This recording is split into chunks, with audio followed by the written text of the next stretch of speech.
Hello and welcome. I am Jarian Gibson, Chair of the World of EUC. I am here with Patrick Caldwell, our Finance Chair of the World of EUC. How are you doing today, Patrick? Doing good, trying to stay out of this heat. It's hot over here, hot and humid. Yep, same here, just after the holiday weekend. And we have our friends on here from Parallels.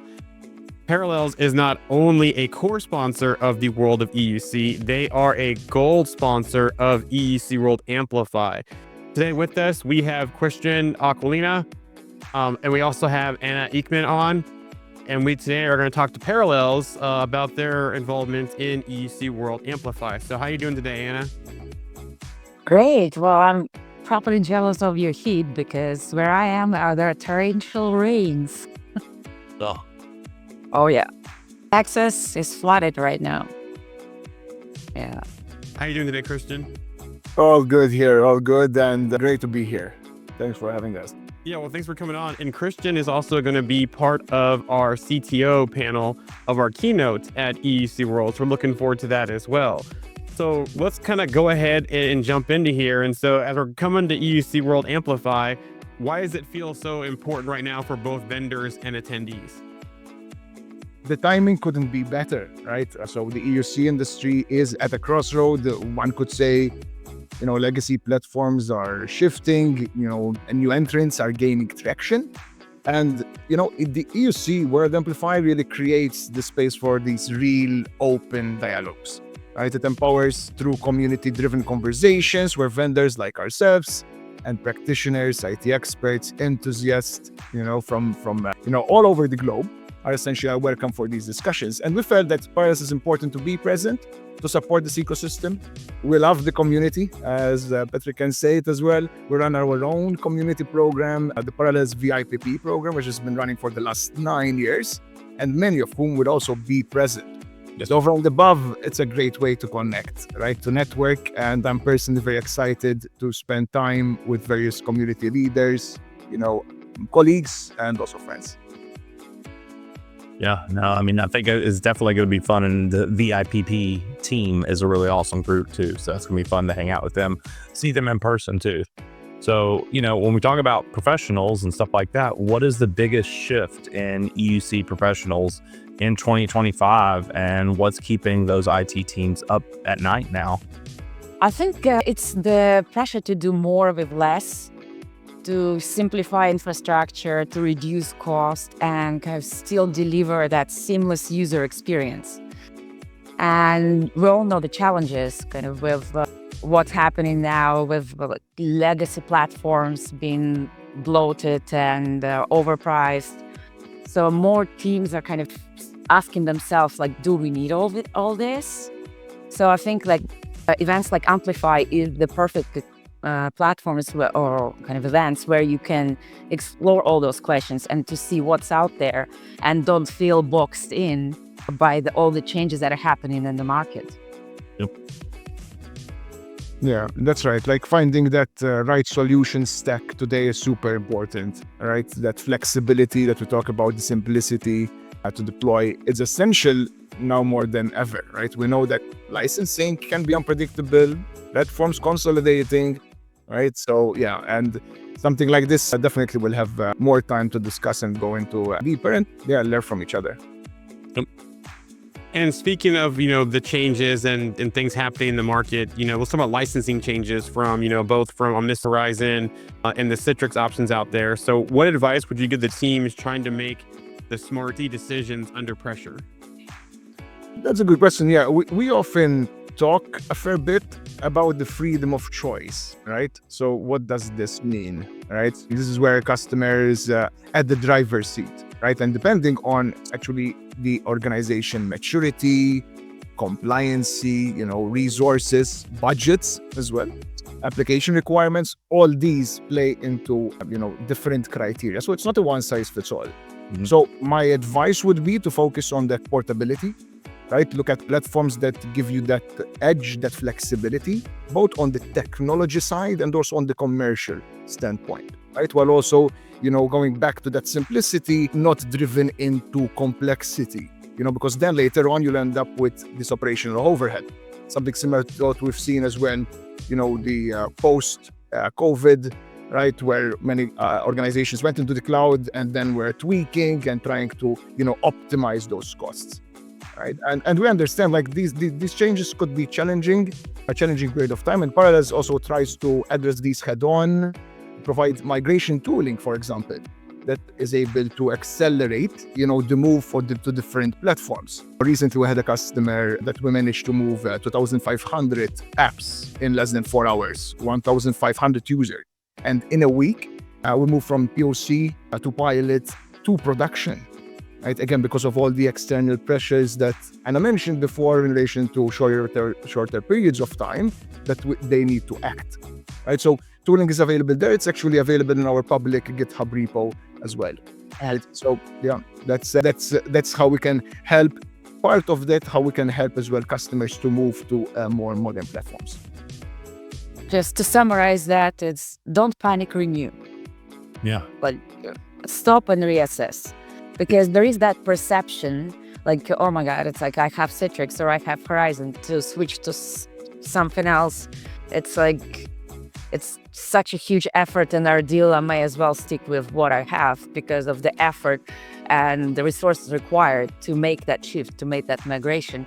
Just too much, basically. But it is not. And that's kind of why we are here for, just to show to our customers that there are alternatives out there that will not require that behemoth task of and 6 months lead time to move those 2,500 apps. Yep. It's a lot easier than some think, because some people forget that initially going to VDI was very difficult. Going to different versions was not difficult, right, within the same platform. But then so many platforms are very similar, so it can just be an uninstall, install on a single image, and you're off to the races. So it's a lot easier than it seems. There are differences, but you'll be able to rock and roll pretty quickly. So I know we were talking about like looking forward as part of that and looking at your solution, and everyone's talking about AI. So what do you think that, how is AI kind of dovetailing into that? And EUC teams are, I guess we're skeptics at heart because printing is still a problem, 20 plus years later. So how can people be less skeptical of AI when it comes to Parallels? Yeah, that's right. And there's a real promise in AI, right? And I truly believe that we are scratching the surface. But there's also, that's right, what you mentioned, there's also a lot of noise, right, out there.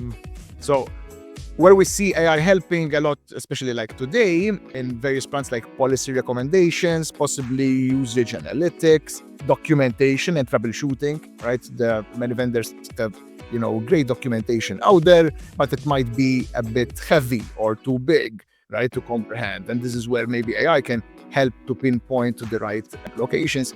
And as well, cost, right? Cost is one of the topics that always comes up, of course, being practical. So the cost optimization part.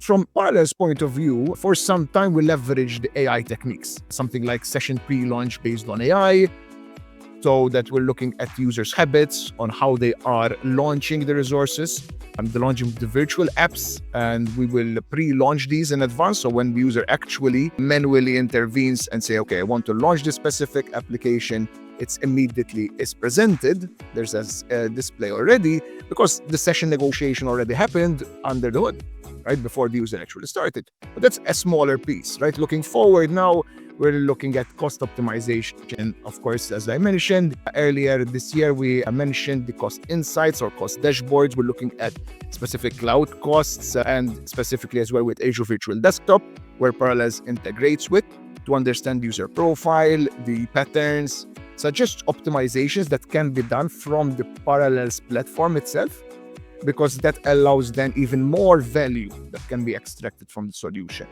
Right, we'll be looking at more towards human in the middle type of approach first, and then of course even full system initiated type of automation.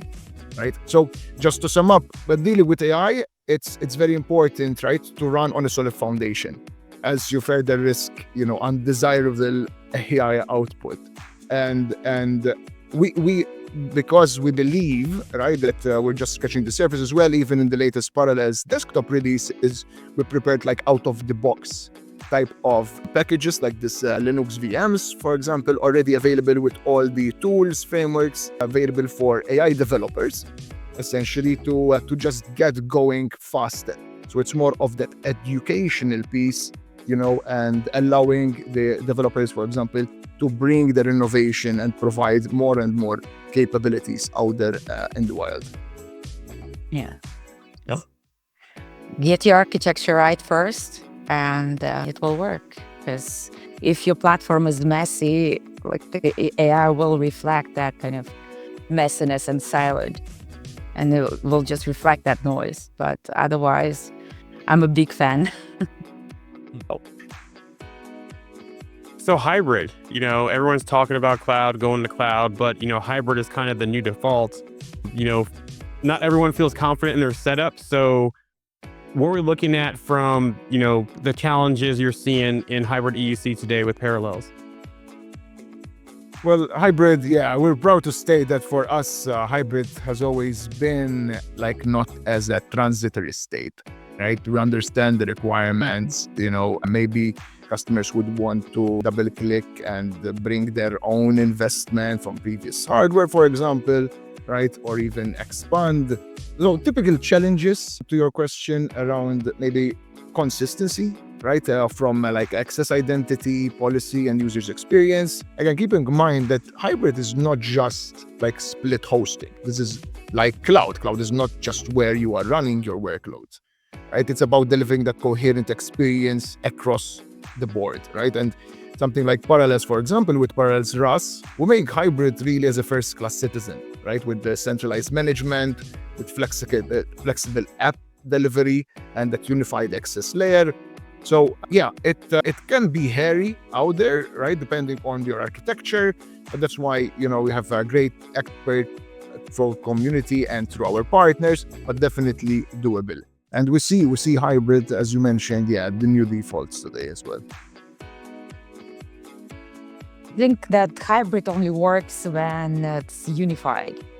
Like too many teams are still running the on-prem and cloud infrastructure, like two separate infrastructures, not reaping the full benefit of it. So, and as Christian said, like with RAS, you can manage both for the same pane of glass and kind of deliver that consistency through your entire infrastructure. And that's when you can see the return on investment and the benefits of using hybrid rather than kind of having cloud approach in the cloud and the prem on the prem and not connecting two together. Because there's also another piece, right, to that. So traditionally we talk about like the on-prem, the cloud, and of course the hybrid approach. There's also the on-device piece as well, right? Where today, even with NPUs, for example, and even more powerful endpoints, we are seeing customers that would want to make use of such resources that are already available at hand. And this is also like the larger parallel story with the running on the edge, on the device, or server, or cloud, or anywhere in between. Provided that's like single entry point, this is your workspace. Right? This is the workspace app, you get access to your resources, irrespective that the resource is running on the device or somewhere else. So that's also something interesting that we're seeing getting more and more traction today.